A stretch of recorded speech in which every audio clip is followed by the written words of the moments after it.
नमस्कार दोस्तों, आप देख रहे हैं my learning my experience.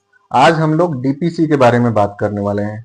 DPC क्या होता है, घर में डीपीसी करने की क्या जरूरत होती है, डीपीसी करने के लिए किस किस मटेरियल की जरूरत होती है, डीपीसी करते समय क्या क्या ध्यान रखने की जरूरत होती है, इस पे हम विस्तार से बात करने वाले हैं। आपसे एक रिक्वेस्ट है, अगर आपने चैनल को सब्सक्राइब नहीं किया है तो कृपया चैनल को सब्सक्राइब कर लीजिए। आप लोगों ने देखा होगा कि बिल्डिंग के ऊपर कुछ हिस्से तक गीला गीला सा है।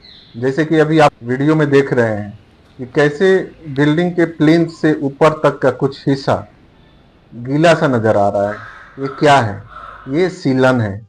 यानी कि बारिश के दिनों में धरती का वाटर जो होता है वो ऊपर आता है, जिसके वजह से ये बिल्डिंग के ऊपर कुछ हिस्से तक चढ़ जाता है, जिसे हम सीलन बोलते हैं।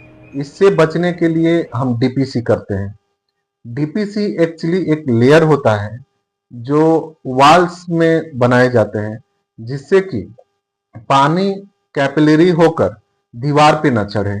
डीपीसी हम हॉरिजॉन्टल भी कर सकते हैं और वर्टिकल भी कर सकते हैं। जब जैसा रिक्वायरमेंट हो वैसा किया जा सकता है। यदि आपके घर में ऐसा ही सीलन चढ़ रहा है, प्लास्टर बार बार गिर जा रहा है या फफूंदी पकड़ रहा है, इसका सीधा मतलब है कि आपके घर में डीपीसी ढंग से नहीं हुआ है। डीपीसी को बहुत इजी वे में लोग लेता है, ध्यान नहीं देता है, जिसके कारण ये परमानेंट एक तरह से डिफेक्ट होता है, जिसका कोई सॉल्यूशन नहीं है। इसलिए आप अगर बिल्डिंग बना रहे हैं या बनवा रहे हैं तो डीपीसी बहुत ही बारीकी से ध्यान देके करना चाहिए। एक एक आइटम को एग्जीक्यूट करना चाहिए। अभी हम डिटेल से बात करने वाले हैं। तो सबसे पहले बात कर लेते हैं डीपीसी करने के लिए किस किस मटेरियल की जरूरत होती है। सबसे पहले सीमेंट, दूसरा aggregate 10 mm and below, 10 mm से कम साइज का एग्रीगेट चाहिए। सैंड, वाटरप्रूफिंग कंपाउंड और बिटुमिन। बिटुमिन वही जो रोड बनाने में काम आता है। डीपीसी करने के लिए कोई हाई क्वालिफाइड इंजीनियर की जरूरत नहीं है, लेकिन अक्सर देखा जाता है कि इग्नोरेंस की वजह से डीपीसी खराब हो जाता है और बिल्डिंग में सीलन बना रहता है। डीपीसी किस लेवल में करना चाहिए, यह एक बड़ा प्रश्न है। कई बार ऐसा बताया जाता है कि अगर प्लिंथ बीम ग्राउंड लेवल के ऊपर है तो डीपीसी देने की जरूरत नहीं है, लेकिन अगर आपका फ्लोर लेवल प्लिंथ बीम से ऊपर है तो डीपीसी देने की जरूरत है। बिल्कुल कंफ्यूज ना हो, सीधा मैं बताता हूं। अगर प्लिंथ बीम का टॉप ग्राउंड लेवल या फ्लोर लेवल से नीचे है तो आपको डीपीसी 100% करना चाहिए। अब डीपीसी करने के प्रोसीजर पे बात कर लेते हैं।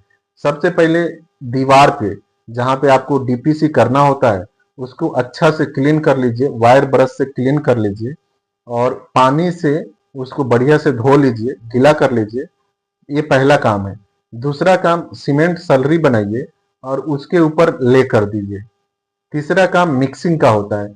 सीमेंट, सैंड और एग्रीगेट 1:2:4, यानी एक हिस्सा सीमेंट का रहेगा, 2 हिस्सा सैंड का रहेगा, 4 हिस्सा एग्रीगेट का रहेगा।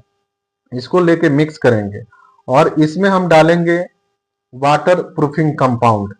वाटर प्रूफिंग कंपाउंड की क्वांटिटी कितनी होगी तो इसकी क्वांटिटी सीमेंट पे डिपेंड करेगा।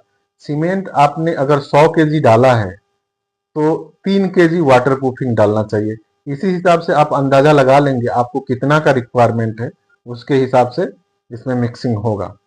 अभी हम डीपीसी लेइंग पे आ जाते हैं।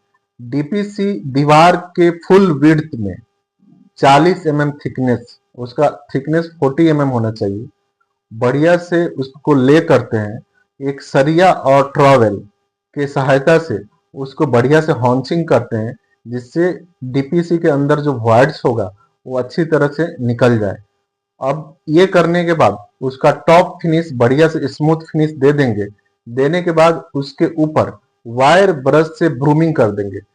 अब हमारा काम रह जाता है बिटुमिन लेइंग का। ये नेक्स्ट डे, अगर आज आपने डीपीसी के लिए जो डाला है 1:2:4 का जो कंक्रीट बना के आपने डाला है, तो नेक्स्ट डे आप बिटुमिन को पिघला लेंगे। पिघलाने के बाद उसके फुल विड्थ पे जो डीपीसी आपने किया है उसके फुल विड्थ पे उसको ले करेंगे। अब ले कितना करेंगे, तो 1.5 स्क्वायर मीटर पर केजी, यानी कि 1 केजी अगर आपने बिटुमिन पिघलाया है तो उसको 1.5 स्क्वायर मीटर में ले करना है। अगर सीधी भाषा में समझे तो 200 mm का अगर आपका वाल है तो 7.5 रनिंग मीटर, मतलब 7.5 रनिंग मीटर आपका ले होगा। तो इस हिसाब से आप क्वांटिटी का अंदाजा लगा ले, उतना ही क्वांटिटी लाए और इस तरह से ले करें कि 7.5 स्क्वायर मीटर 1 केजी में आए। अब आपका डीपीसी कंप्लीट हो गया है। अब आपको 7 डेज क्यूरिंग करना है, 7 to 10 डेज उसका क्यूरिंग करेंगे। मैंने देखा है डीपीसी करते समय लोग क्या क्या गलतियां करते हैं, या तो वाटर प्रूफिंग कंपाउंड नहीं डालेंगे या फिर बिटुमिन का लेयर नहीं चढ़ाएंगे। अगर आपने कुछ भी गलती किया तो आपके दीवारों से सीलन कभी जाने वाला नहीं है। यह प्लास्टर का डिफेक्ट नहीं है, यह डीपीसी का डिफेक्ट है। इसलिए आप कोई घर बनवा रहे हैं या बना रहे हैं तो डीपीसी को बिल्कुल इग्नोर मत कीजिए। जो प्रोसीजर मैंने बताया इसको फॉलो कीजिए। वीडियो में यहाँ तक बने रहने के लिए बहुत बहुत धन्यवाद। अगर वीडियो अच्छा लगा तो लाइक कीजिए। जय हिंद।